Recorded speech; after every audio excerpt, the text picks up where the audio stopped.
What do I need to be good at to be great at something? Hello, everyone. You are listening to She Leads with Carly. And in this show, we talk to the absolute best, brightest, and yes, badass leaders. Tap into where your natural curiosity takes you. Just making sure you're not your own roadblock. Even if you do fall, you're going to fall and you're going to learn. Together, let's build a DNA of what it takes to rise to the top and truly make an impact.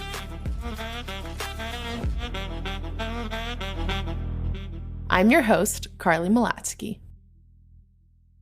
Hello, everyone. I am super excited to welcome our guest, Sarah Leary. Sarah is a venture partner at Unusual Ventures with a focus on Unusual's consumer practice. She is specifically interested in investing in opportunities that tap into the power of community, marketplaces, and social networks. This may come as no surprise given Sarah's previous experience. Sarah co-founded Nextdoor, the world's largest private social network of neighborhoods, used by over 75 million members in over 285,000 neighborhoods across 11 countries. Sarah led product, marketing, growth, and international expansion over 10 years at Nextdoor. Before Nextdoor, Sarah started her career at Microsoft and served as a vice president of product and marketing at Epinions and shopping.com before the company was sold to eBay. Sarah received her bachelor's degree from Harvard College and her MBA from Harvard Business School. While at Harvard, she also captained the Harvard women's lacrosse team and won a national championship. Sarah, it is such an honor. Thanks for coming on the show. How are you today?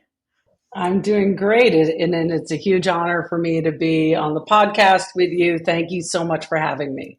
Of course. So Sarah, first set the scene. Where are you in the world? What is your work situation like? What's going on? Well, I am back in the office, and I'm actually working out of Boston, which is where I'm from originally, after spending 22 years living in the Bay Area. I think one of the things that came out of COVID was return to my roots. So it's been fun to be here, spending more time in Boston. I love it. So speaking of roots, what I love to do is go back to 5-year-old Sarah, maybe 10-year-old Sarah. What was your childhood like? Tell me a little bit about who you were. What did you want to be when you grew up? Things like that. Well, I was definitely, if you ask my mother, I was a rambunctious little kid, very active and high energy, maybe more energy than you might have wanted in your 5, 10-year-old self, and certainly if you were the mother of 4 children. So I'm the oldest of 4. And my parents figured out early on that busy Sarah was a happy Sarah. So I was very active, very involved, and frankly, sports became a big part of my childhood, in part because I think my mom wanted me out of the house and wanted me running as much as possible. So I would fall asleep at night and probably get out of her hair. And so I was very blessed to just be not only in our own family, but part of a large extended family that was very close, and a focus on school education, as well as participating in as many activities as a young kid as I could fit into my schedule. Yeah. And so obviously, like I said in the intro, you played lacrosse at Harvard. So won a national championship, obviously excelled in lacrosse, captained the women's lacrosse team, and then obviously went to Harvard, right? Not a bad school. So tell me a little bit about maybe high school. How are you navigating that in terms of balancing, I want to go play D1 and sports versus also go to a great academic institution? It's a great question. And obviously, I think many things have changed over the course of the last few decades. But I played 3 sports in high school. In fact, I didn't start playing lacrosse until I got to high school.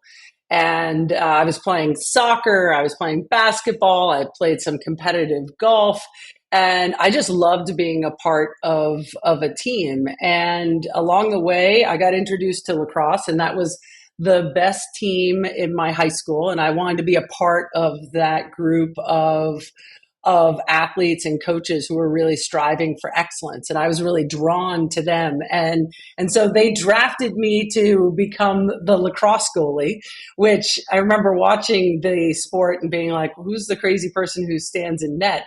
And then I got an opportunity to step in and give it a go. And I just loved the team that I was a part of. So if you had asked me my sophomore year in high school if I was going to play a sport in college, I would have said yes, I would hope to, but I probably would not have guessed that it would have been lacrosse.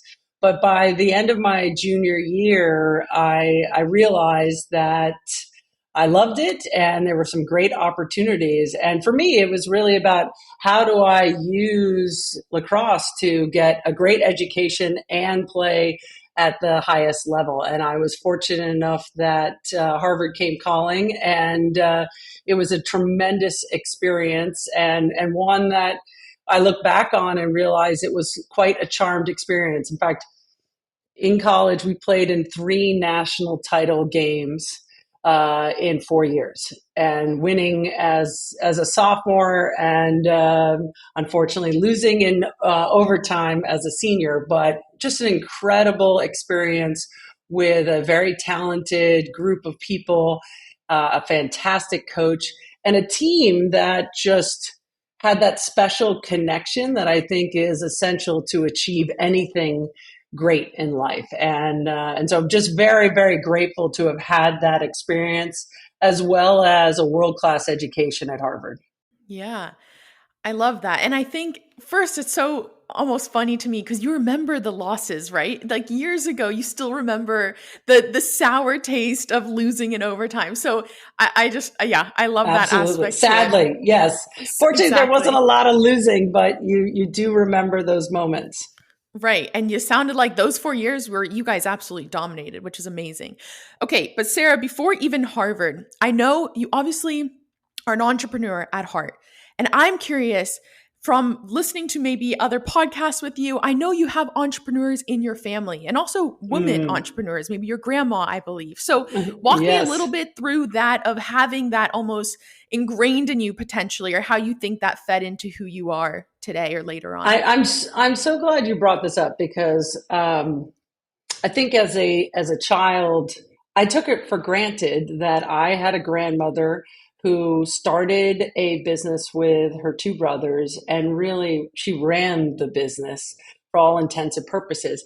And when you grow up around that, it becomes normalized. I didn't think it was so unusual that I had a grandmother who was running a multi-million-dollar business.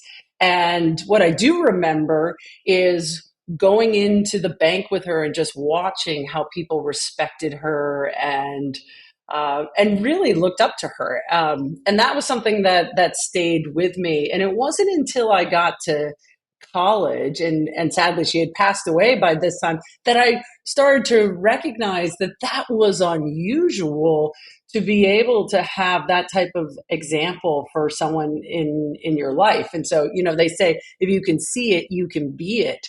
And I think for me, it was just incredibly normal, with the idea that women could go out there and be leaders and build companies and be very successful, and also the respect that came along with that. I think it also tied into the whole idea that if you did the hard work and you could build it, you could build something really valuable. So there was something about that was much more of a meritocracy than what you saw out in the world. And so in addition to my grandmother, my grandfather was an entrepreneur, my dad became an entrepreneur, my uncle was an entrepreneur. So this was something that was quite normalized as a path that was respected and something that was worth considering. And yet I would honestly say I didn't know at the time that I was in college that that's where I was going to land. It was probably in the back of my mind, but I think the biggest takeaway was, if you do the hard work, if you go out there and build something, you can build something of great value. And with that comes opportunities and respect. And that was something that was ingrained in me in a very, very young age. And I'm forever grateful for it. Yeah, and it's also just it's almost the power of exposure, right? And it may not even be active exposure. It's more passive and just going through it. But having that in your own experience in your toolkit really helps and comes through in other ways. So that's awesome. And I so, totally agree. like you said, at Harvard, you ended up studying and getting a degree in economics. And so, when you look at your career, nothing really points to finance focus per se. You went into product management, marketing, growth, things like on that spectrum. So, I'm curious, how did you end up choosing econ? And ultimately, how were you thinking of your career actually post Harvard? It's a great question. And so much about college, I think, should be about exploration and discovery. And I found myself interested in the professors and the topics that we were talking about.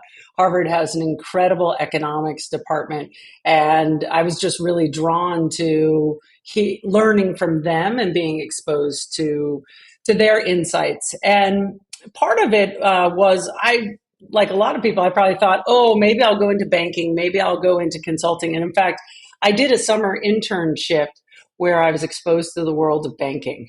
And I walked away from that saying, that was okay, but it wasn't great.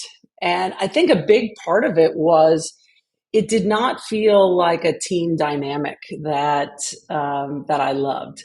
And a lot of people didn't love what they were doing, and that was noticeable. So I remember walking away from that experience, which I was grateful. I had taken 2.5 months to be in a bank, to get exposure to it. People were great. I learned a ton, but I didn't find myself being excited about going into work every single day. It felt like work. And juxtapose that to the summer after my junior year, on a bit of a flyer, I interviewed with a small company out in Redmond, Washington, a software company, for a summer internship.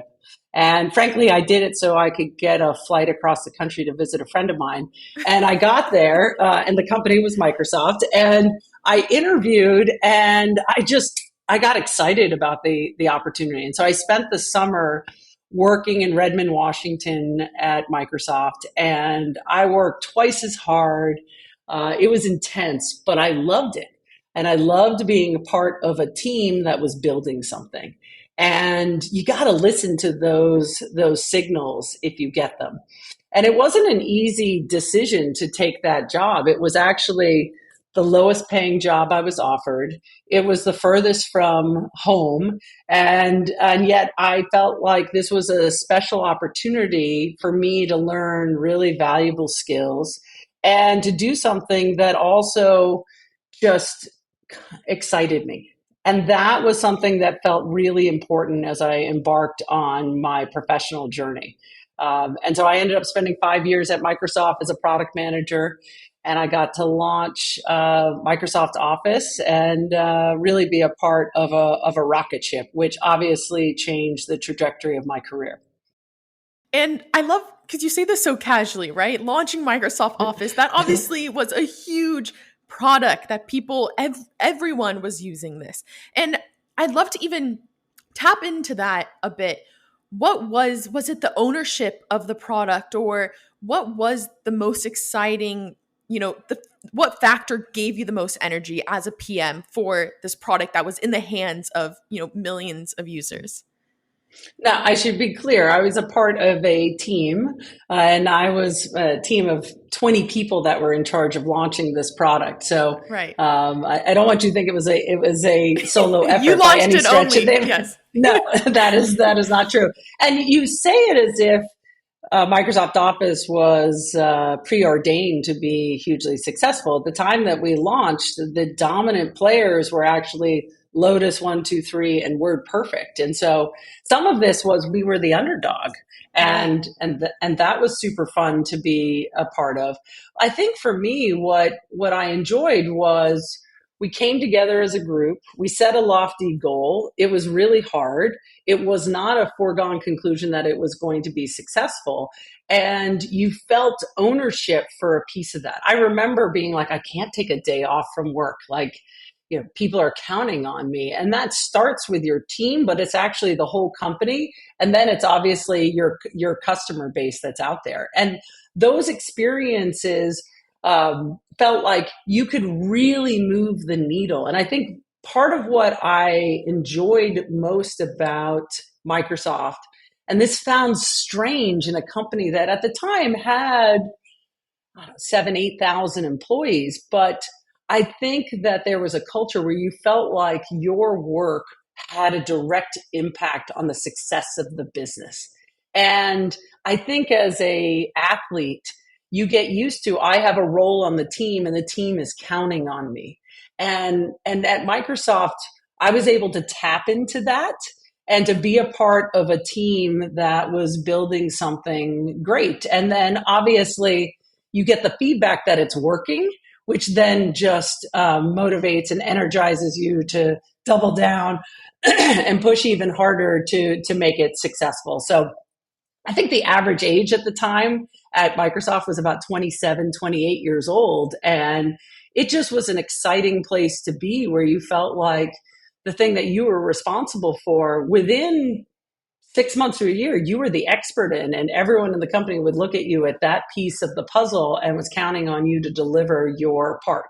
It was a really important experience for me about learning how you build culture and how you scale that beyond just the founding team. Sarah, speaking of which, of how you learned that importance of scaling culture, at this point as well, did you have this concept in the back of your mind saying, one day I'll be founding my own company? Or when did that seed really get put in? There was definitely a point at Microsoft as the company was getting bigger and bigger, and we were at a necessity adding in more structure and more processes, that I felt like, wow, I really like being on this small team and thinking about having a huge impact.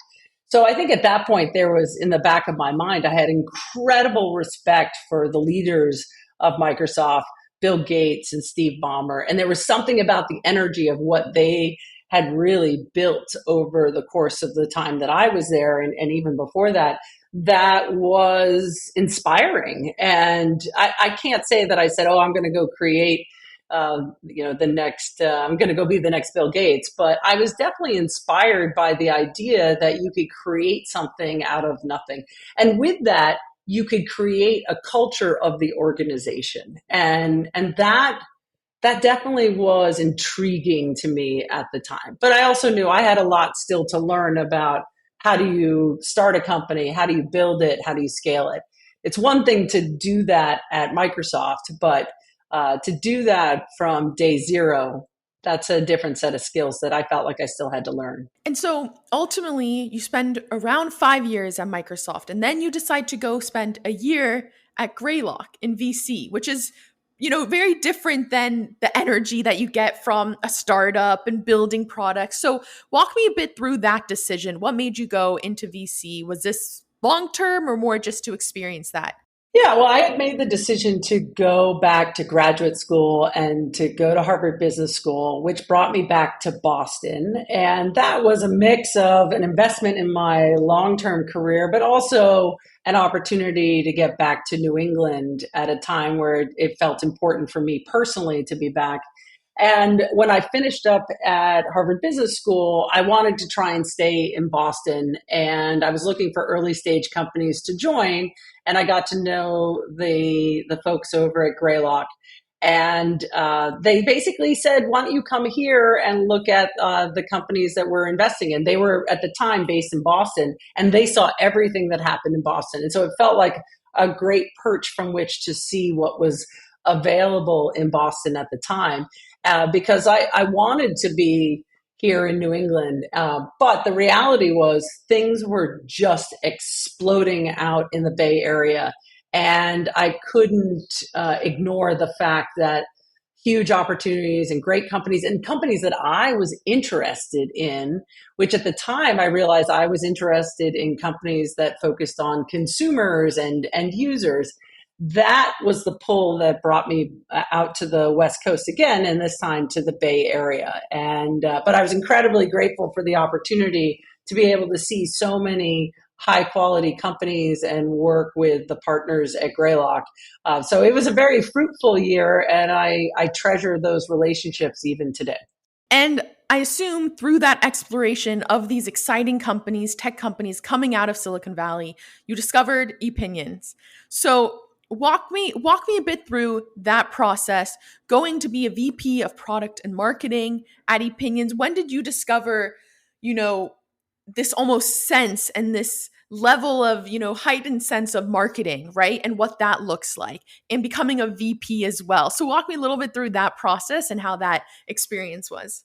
Well, I didn't start off in that role right out of the gate. In fact, for me, choosing to join Epinions was as much about the people, the founding team that I was very drawn to, as well as what they were trying to do. So you have to kind of roll back the tape a little bit and go back to 1999, 2000, and the internet burst onto the scene. And all of a sudden, this idea that anyone can publish on a platform that just did not exist before. And so I was very excited with the idea of the democratic nature of the internet and what possibilities.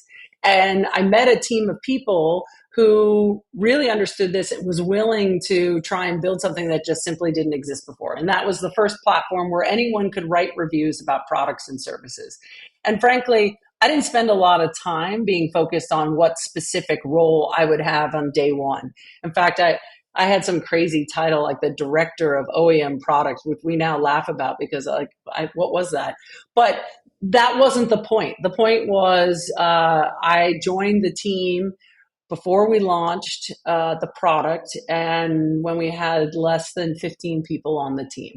And at that point, you're just rolling up your sleeves and trying to figure out what does the team need to move the product forward to launch. And I found myself getting pulled both in the direction of product management, but also trying to figure out how do you help people become aware of Epinions? How do you grow it? And that was the marketing piece of it. But it was much more a question of where did the team need me at any given point in time. And so I went back and forth between running product or running marketing, the content piece of it. And I loved it. I loved it. But what I was motivated by was not title, role. It was like, how do we make this company successful? And while we had a lot of great things happen to us early on with Epinions, we did find ourselves at the time of kind of the market slowdown trying to rethink our entire business model. And we had grown to be about 100 employees. And we had to go through the process of really shrinking that down because the market had contracted. And that required 2 rounds of layoffs, which were incredibly difficult. But we got the team down really small, hunkered down, changed the business model, and launched it in the fall of 2001. And by the end of that year, we had our first profitable month. But I just bring that up like it's less about title and it's more about what does the team need to succeed and sometimes even to survive. Yeah. And Sarah, I can go in a couple different directions, but around that time as well, as you mentioned, it was also a downturn and there was challenges and you had to go through layoffs. I'm curious, take me through that mindset that you had to take on, as well as also, did you consider, okay, maybe I need to go to a plan B or a safer job or have you always had this almost risk appetite that you had to fulfill? But walk me through that mindset that you had during that time. Well, I'm not a fan of risk just for risk's sake. I try and be smart about the risk reward that's going on there. And there were certainly times where there was the gut check. Do I want to stay here? And I remember talking about this with the company and some of the things that I really thought about at the time. And to me, there was this question about, okay, number one, do I believe in the long-term direction of the company? And I believed that people were increasingly going to turn to the internet for information about what to buy and get the advice of other people. And I could see it in the data. While there was a market downturn, usage of Epinions was consistent throughout that entire time. And so that was a really important leading indicator. The second kind of gut check that I did was around, am I learning valuable skills that are expanding my toolkit for the long term? Or do I feel like I'm petering out and I need to go learn? And the answer to that was yes. If I wanted to be an entrepreneur, you had to learn how to manage through the ups and downs and the downturn. And so to me, I felt like I could go work at a big company and a safer job, but that's not along the path of wanting to be an entrepreneur and a founder in my own right. And so this was a great place for me to be, to learn about how to navigate these issues. And then the third thing that I think is really important is, did I enjoy the people I was working with every single day? Because if you don't enjoy going into work every day and being kind of in the bunker with your fellow teammates, it's going to be hard to keep pushing hard through the ups and downs. And I constantly ask myself, can I say yes to those three gut check questions? Do I feel great about the people? Do I feel great about my own learning? And do I believe in the long-term opportunity that is in front of the company? And I shared that with folks on the team. And I think it helps to remember, like, why are you doing this and what are you getting out of this? And I will say that there were a lot of people that I knew from business school and other parts of my life who were chasing opportunities and frankly wasted time there. But it was not easy. There were a lot of people like, why are you still at that company? And of course, we turned it around. We merged with Deal Time. We rebranded shopping.com, and then we take it public. And everyone's like, wow, that was great. What a good call. And I kind of laugh. I was like, you got to enjoy the journey along the way. It's not, you can't evaluate that experience just based on the outcome. You got to feel like you're learning and developing along the way. I love that. And it's also so tangible as well. And I'm curious, and this could be more general question, but oftentimes you're forced to do a gut check in times of when challenging times, right? When shit's hitting the fan, then you're like, okay, let me reconsider. I'm curious, do you ever intentionally, pull yourself out of a situation and evaluate, okay, am I growing? Am I learning? Do I love the people I'm working with? Or does it tend to just happen when things are hard? I think it's a good gut check to do at least once a year in any role that you are in. And I'm one of those people at the beginning of the year where I tend to reflect on the past year and think about the year ahead. But there's no doubt that oftentimes in a startup, you are so in the weeds of what you're doing, you don't get a chance to pick your head up and necessarily evaluate, where am I and what am I doing and is this the right place to be. But I think for a lot of people it tends to happen when they're starting to feel something is not right. And so for me, I felt like there were times where I had to do that gut check, in part because as a leader, people were coming to me and they're asking me, why are you so excited about being here?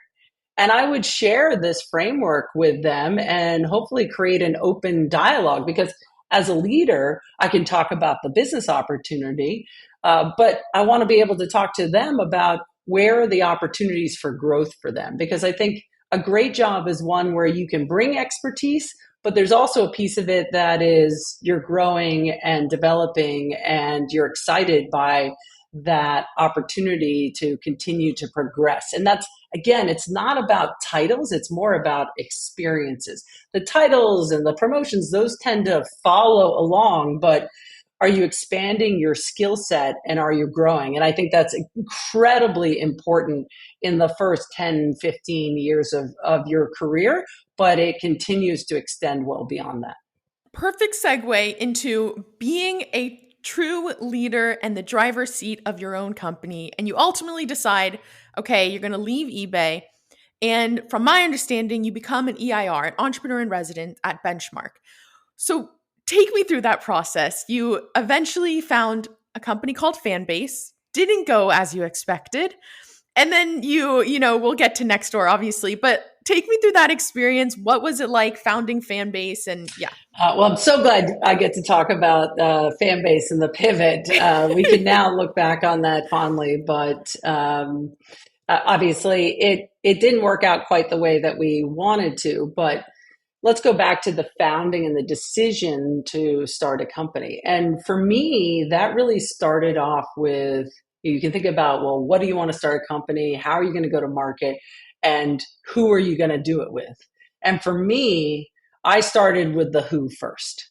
I felt like that was really important. And my co-founder, Nirav Tolia, and I had worked together at Epinions. We had been through the ups and downs. We had been in the bunker together and knew what it was like to work with one another. So we started with the people first.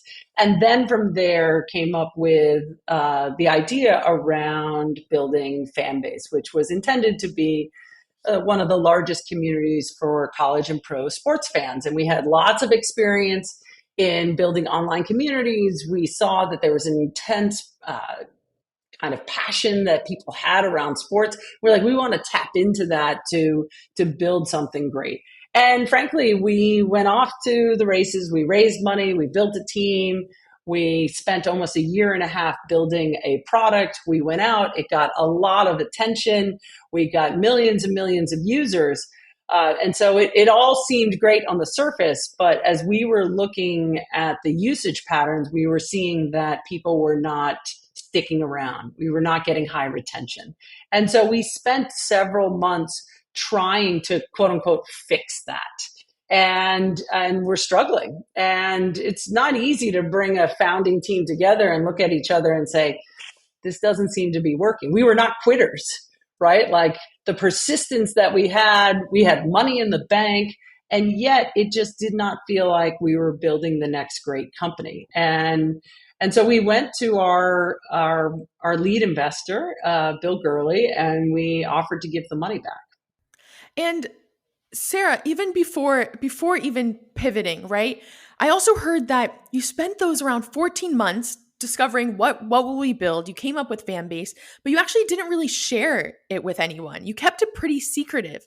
And so walk me through that reasoning, right? And whether you think there's value in that, right? Maybe to avoid naysayers and to avoid any negativity around it, or, the opposite, where you actually get good feedback. And how do you think through that process? Yeah, I think we unfortunately kept it secret. I'm actually not a fan of that based on my experience with Fanbase.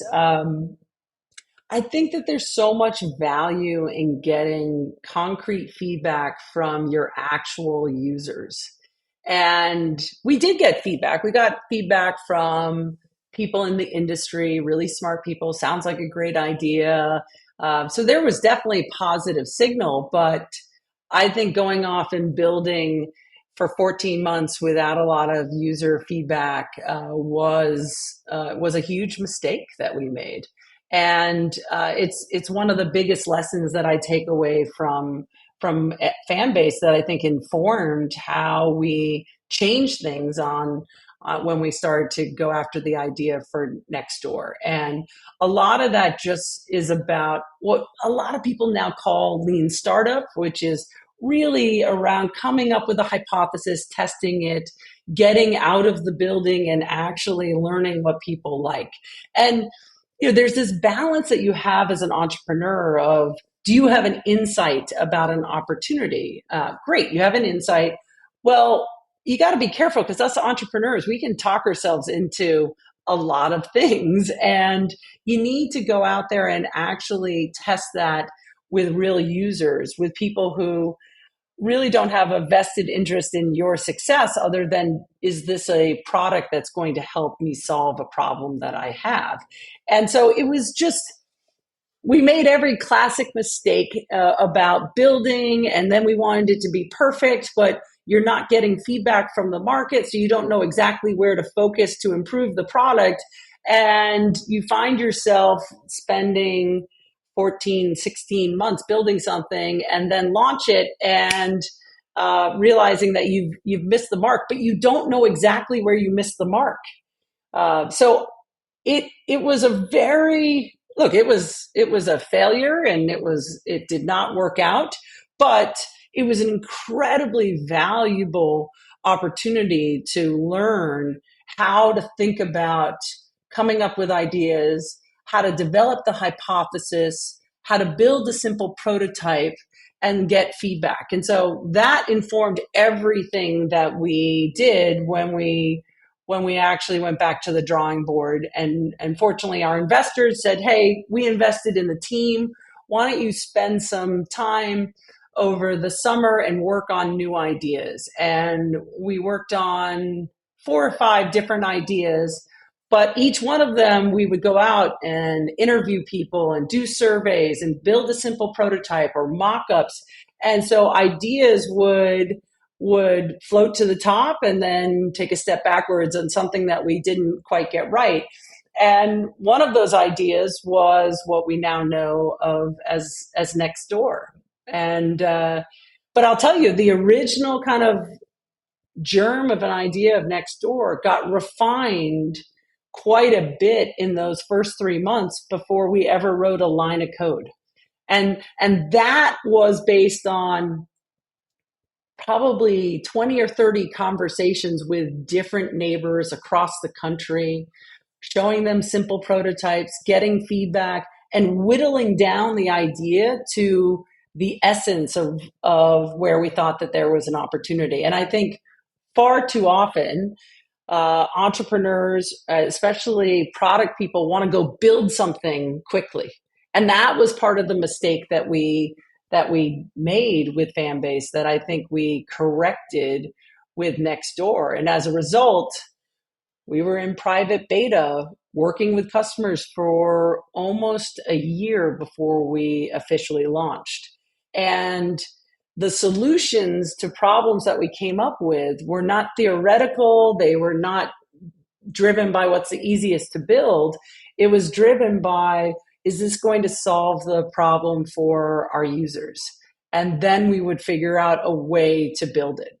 And so it totally changed the way that I think about building products and bringing them to market, and really lead with finding that product market fit as quickly as possible, as cheaply as possible, and then iterating based on what you learn from those users. Yeah. And when did you realize that there is a real difference from Fanbase to Nextdoor, right? Because at Fanbase, you mentioned you had millions of users a month. You had people, visitors going to the site, going to that platform. But like you said, you didn't necessarily reach that true product market fit. So when did you realize that, you know what, Nextdoor, there's something here. You have the confidence. Now let's go build. Well, we spent time building a simple prototype of Nextdoor, and we launched it with one neighborhood. And within a few weeks, I was getting inbounds from those users about new features that they wanted, new capabilities that they wanted. So that was a pretty good sign. But we're like, that's one neighborhood. Then we launched 3 more neighborhoods, and we kept getting feedback of more things that they wanted. I think the place where we really knew that we were onto something was very early on. We only had a team of about 7 of us working on this, and we needed to upgrade the database. And we decided to do it in the middle of the day so the engineers could watch it. And they actually did it right before we went to lunch, because we thought I think we might have had 75 people on the platform at the time. And so we took the database down. They were upgrading it in the middle of the day, and we're walking to lunch, and all of a sudden my phone is blowing up because people are contacting me like, wait a minute, like, why is Nextdoor offline? I want to be able to get in touch with someone. I need to talk to them. I was like, wow, there was real demand that was being pulled through by our users. And that was a sign to me that we were really onto something. You know, the idea of like, if you took it away, would they scream? We heard the screams. It was an unintended experiment, and we never did that again to the database in the middle of the day. But it was a very early sign that people wanted it. When I would tell people the idea, they would reach out like, when can I bring this to my neighborhood? These were all signs that you were actually tapping into something that users were looking for in their lives. And then it was all about our ability to test and iterate and deliver a solution that would work for people on a daily basis. Yeah. And you touch on so many factors that I've learned from Mike, right? At Floodgate, it's having that almost desperation that, is it built right now? Can I use it right now? And then also when you take it away from them, what is the reaction? Are they fine? Maybe that's not a good thing, So I love that. And Sarah, I want to touch real fast on culture. Okay, beyond Nextdoor, obviously you realize you have something here, and now it's all let's go to the races, let's grow, and let's expand our neighborhoods, but also our team. And so I may have spoken to Ceci, who is your co-captain of the Harvard women's Nice. lacrosse team, just to get a sense. And I think, it seems pretty real across the board throughout your career that you have this tremendous power to bring community together and to make everyone feel part of a bigger goal. And so I want to know, how has, and maybe, from lacrosse days or not, how has that seeped into the culture that you instilled in Nextdoor? How are you thinking of culture, especially as it scaled? Well, I'm glad you bring up Cece. She, my co-captain from college, and someone who has been a teammate for 30 years. And I think it cannot be overstated, learning early in life the value of the team coming together. And for me, that was lacrosse when I was in college, and having that experience. And I think when you have that experience early on in your life, you're looking for ways to repeat it. And so you fast forward then to Microsoft and that experience of bringing people together, having a shared goal, working hard towards it, the ups and the downs, and figuring it out. To me, it comes down to people. And that was one of the things that was really an important ingredient with Nextdoor. So like my co-captain, my co-founder at Nextdoor, Nirav and I had that connection.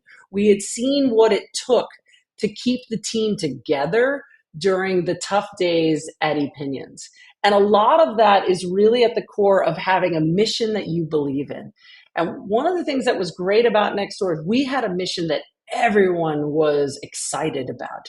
And this idea of being able to bring local community together and all the tangible benefits that you get when that happens, that was something that was motivating to everyone. We also wanted to make sure that everyone felt like an owner, right? So some of that is the incentive structure, but it was also how we shared information with everyone in the organization so they understood some of the hard decisions and trade-offs. They weren't thinking like, well, why did we do X, Y, and Z?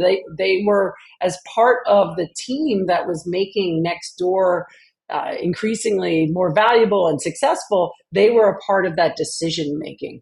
And so I think that from the very beginning, the types of people that we were recruiting into the organization, they cared about our mission, they were aligned with what we were trying to do, and then we gave them big, meaty jobs and gave them the space to run with it. So a lot of these are things that I learned at Microsoft, right? That idea of impact and the value. My co-founder, Nirav, he had been at Yahoo in the early days, and you just know that smart, talented people want to be challenged. They want to be stretched. They want to be counted on. And I think that those were a lot of the seeds that we had at Nextdoor that allowed us to move fast and to grow, but to do it in a thoughtful, long-term way. And that was something that I think we got right. But it came from all of our experiences and the opportunities that we had early in our career to be a part of something that was bigger than ourselves. The other thing I'll just mention is that you want to bring on board people who are excited about making the company successful versus they're just trying to have their own individual experience and their own title growth, and it's all about me, me, me. We wanted people who cared about the collective. And if you took care of that, we all were going to enjoy a lot of personal success. And do you think for that last part, right, being, the team first rather than individual, do you think that's primarily important just at those early stages when you're still building the DNA of the company? Or do you actually think as it scales, that high bar for, mission, team also is just as important? I think the most successful companies in the world are the ones that keep that sense of impact and ownership well beyond the early days. Remember when I told you the story about Microsoft, I joined at a time it had been up and running for more than 15 years. And yet here I was, I felt an incredible amount of ownership and purpose, and that I had an impact. That to me is a sign of a great company and a culture. And I think one of the challenging things in a startup is how do you maintain that at a point when you're growing really fast? And for us at Nextdoor, we made hiring a priority. There was always one of the co-founders that were part of the interview process. And then even beyond the co-founders, we were thinking about those first 50 employees. They are culture carriers that help the next level of people who come on board understand that this is how we do things at Nextdoor.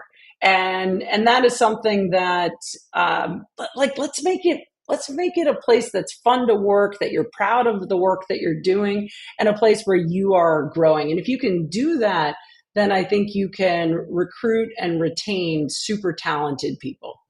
I love that term, culture carriers. I think that's great. So yeah, it's not just the job of the co-founders. It has to permeate the organization. So walk me through, you ultimately take Nextdoor public and you have that experience of IPOing. And I know when we talked earlier, you mentioned it's maybe equivalent to winning a national championship. So walk me through that experience, and then ultimately how you transition out of Nextdoor. Yeah, it's you know this, winning a national championship is a total team effort. And a lot of people focus on the actual event of the winning, but it's all the little steps along the way that make that possible. For me, Nextdoor being publicly listed on the New York Stock Exchange, that was a magical day. It was an awesome milestone, but it's just the beginning of the next chapter. I do think it afforded us the opportunity to just reflect. And what was amazing for me was to hear from dozens and dozens of people who had been a part of that journey, whether those were the early investors, some of our early founding members of our first neighborhoods, or it was people who joined us early on when we were just an idea and a prototype. And for them, some of them had moved on in their careers and had gone to other places, but to hear from them and the gratitude that they had to being a part of that, I probably underestimated how wonderful that would make me feel. And just, again, it's this team of people, this community of people that built Nextdoor over so many years. And for people in the beginning who said, you're crazy to try and build over 200,000 hyper-local social networks, but we found ways to do that. And that's not just something that I did or my co-founders did with me. That's something that the entire team did. And I now look at this and I think a startup is the ultimate team sport. And we don't get that many opportunities as adults to be a part of something like that. But the startup journey is one. You have days that are wins and days that maybe are losses along the way. And how do you recover from that? How do you adapt? How do you adapt strategy? And when you have that experience with people, the bond that you share just continues on for years and decades to come. And so I've been fortunate enough to experience that as a college athlete. I had an experience doing that at Microsoft. I had a version of that at Epinions, and I certainly had that with Nextdoor. And I think that's part of what fuels me even now as an investor. Like, is this a group of people that you want to invest in because they're going to be able to bring together the team, the opportunity, and the product and build something truly, truly special? And I wish for it for every young person out there to be a part of something like that, hopefully earlier in their career. But if you get to do it at any point in your career, you can count yourself lucky. I love that. Sarah, I love that so much. Okay, I have one more question for you, which is, what is your superpower? I think where I would focus my attention and the thing that I've realized a little bit over time is this ability to bring people together and align around a common goal, but also to help each individual find where they can contribute and be a part of the team's success. And some of that, you know this because you were a college athlete. Sometimes that's building people up. Sometimes that's maybe hemming them in. But a lot of times it's figuring out how to get the most out of people. It's funny, when I look back on my college career, someone asked me like, oh, as a lacrosse goalie, what was your superpower? And I think my superpower really was getting a defense to work together and feel accountable to each other. I realized that if I could get the defense to help the attack take low percentage shots, I could do my job well, they could do their job well, and we all would be happy. And that, I think, is partly what has translated into my professional life is how do you bring together different people with different skills that complement each other and get them excited about really stretching for a big, lofty goal together. Sarah, I know I just said one more, but I remembered you mentioned on Mike's podcast, and I have to mention this because not only are you an incredible leader, a badass, a powerful leader, but you also are a woman, right? And a female leader in tech. And one thing you mentioned on that podcast, which I love, and I'd love for you to talk about it, is as women, it's good to have ambition and to lean into that. Talk a little bit about what you mean by that and how we as women can really, be incredible founders or the leaders that we want to be. I think so often for anyone, I think it's maybe a little bit more for women, we hold ourselves back. We don't want to be out in front, and we don't like to be by ourselves out in front. And I will admit, I don't love being out in front by myself, but what I do believe really strongly in is being out in front to help the team succeed. And so the thing that I think I got over was, what is it that I can do to bring the entire team along? It's not about my individual success, but there are times when I have to extend myself to help move the team forward. And I think for me, that makes it less about being internally focused and more being like, that's my role on the team to do this part and to stretch. And sometimes that means putting yourself out there and being ambitious and saying, we want to go build a multi-billion-dollar company. And I feel like people need to just not be afraid to put themselves out there. I think in my entire journey, I've gotten over failing. I'm okay with it. Hopefully I learn from it. Hopefully I don't do it that often. And maybe it comes back to my roots as a lacrosse goalie where, there was a big scoreboard over my head that kept track of every time someone beat me. And I developed a real short memory about that. If you're a big Ted Lasso fan, they'll think like a goldfish. It's really helpful to be willing to put yourself out there. And when it doesn't go right, hopefully learn from it, but then move on and take the next opportunity. And so I think for everyone, but I think in particular, sometimes women will hold back because they don't want to be failing. And I try and encourage people to take smart risk and learn from the failure quickly. Try not to make the same mistake twice, but just don't be afraid of failing, because I think a lot of learning in life comes from our mishaps. Just look at fan base to Nextdoor. I don't think we have the Nextdoor story without the hard lessons that we learned with fan base. Wow. I love it. Sarah, this is amazing. I want to thank you so much for coming on the podcast. You're awesome, but thank you so much. A real honor to be on the call with you and to be a part of this. Thank you so much for having me on the podcast. I love what you're doing. Keep telling these stories. It's important for everyone to hear and share and up level. Thank you so much for listening to the show this week. If you enjoyed, please spread the word. Tell someone about She Leads or post about it on social media and tag us. If you want to contact us, feel free to send over a message through the She Leads Instagram page at sheleads.show. If you want to follow us on Twitter, our account is at SheLeadsShow, and mine is at Carly Malatsky. This episode was produced and edited by Nick Verschow. Thank you also to our partner, Floodgate. If you're passionate about startups and want to learn more about the starting journey of those who have built groundbreaking companies, I highly recommend listening to Starting Greatness with Mike Maples Jr., the founding partner of Floodgate. He has an incredible show that, in my opinion, is definitely worth your time. Thanks again.